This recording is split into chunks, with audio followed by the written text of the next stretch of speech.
According to the Bible, how should true Christians react when experiencing the emotional or physical pain inflicted by others against our person or those of our family?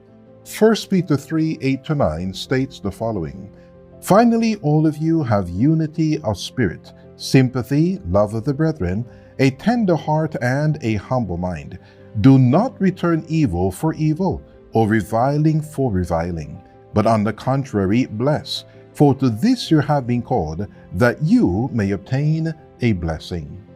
This Bible teaching admonishes members of the Church of Christ that they should not take matters into their own hands if someone does evil against them or their loved ones. Instead, what should be done? Well, the Bible states that we should bless the wrongdoer. Now, some others may find this teaching difficult to accept. They may even comment, "Don't I have the right to get even or vengeance against those who have offended me or my family?" But what does the Bible teach concerning vengeance?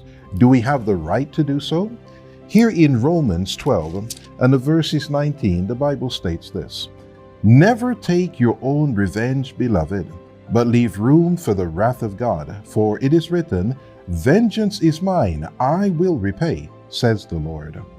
God alone has the right to take vengeance if He deems it just or right to do so. That is why we are taught to never take our own revenge. And why shouldn't we do so? Well, because both parties would then be guilty of sin.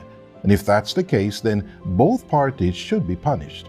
Of course, we don't want that to happen.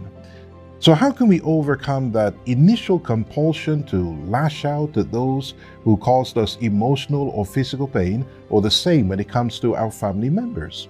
Well, here in Ephesians 4, and the verses are 32 and 26, the Bible makes known the following unto us: "Instead, be kind and tender-hearted to one another, and forgive one another, as God has forgiven you through Christ.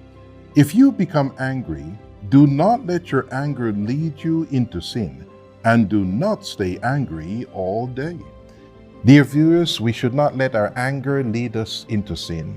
Instead, as we learned earlier, we should allow God to mete out justice if He considers it necessary.